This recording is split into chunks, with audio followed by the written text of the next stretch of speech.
Welcome 2025 TNPSC group 2 இன்னைக்கு கேட்கப்பட்ட கேள்வியின் மற்றும் ஒரு கேள்வி.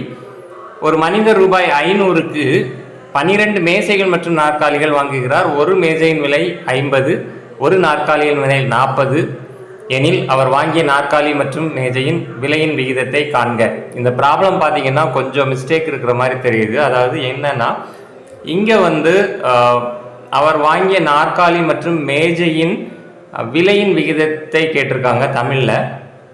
இங்கே என்ன கேட்டிருக்காங்கன்னா, what is the ratio of the number of chair and table பர்ச்சேஸ்டுன்னு கேட்டிருக்காங்க. Rate of the chair and டேபிள்னு கேட்கல, சேர் அண்ட் டேபிள் பர்ச்சேஸ்டு அந்த ரேஷியோ கேட்டிருக்காங்க. எத்தனை சேர் எத்தனை டேபிள் அதோட ரேஷியோ கேட்டிருக்காங்க. இங்கே நாற்காலி மற்றும் மேஜையின் விலையின் விகிதம் கேட்டிருக்காங்க.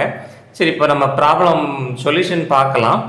அதாவது இப்போது மொத்தம் மேஜை மற்றும் நாற்காலிகள் 12 வாங்குறாரு. மொத்தம் மேஜை ப்ளஸ் நாற்காலி எவ்வளோ அப்படின்னா 12. அப்போது மேஜை எக்ஸ் மேஜை வாங்குறாருன்னு வச்சுக்கிடுவோம், நாற்காலி ஒய் வாங்குறாருன்னு வச்சுக்குவோம். எக்ஸ் ப்ளஸ் ஒய் எவ்வளவு அப்படின்னா 12.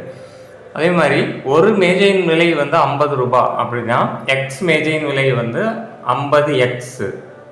அதே மாதிரி ஒரு நாற்காலியின் விலை 40 அப்படின்னா ஒய் நாற்காலியின் விலை 40y. இந்த ரெண்டையும் கூட்டணும் அப்படின்னா அவர் மொத்த விலை ஸ்பெண்ட் பண்ணது 500 ரூபாய். இப்போ இந்த ரெண்டும் தான் ஈக்குவேஷன். இந்த ரெண்டையும் நீங்கள் சால்வ் பண்ணீங்க அப்படின்னா எக்ஸ் ஈக்குவல் டு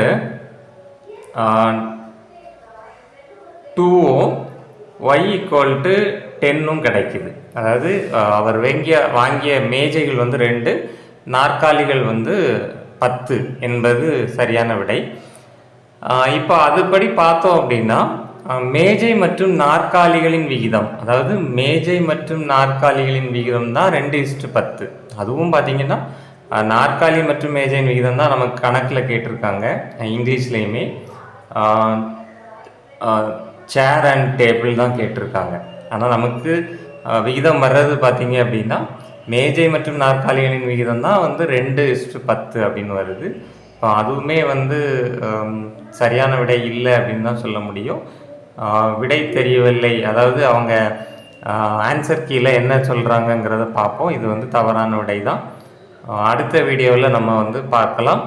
நன்றி.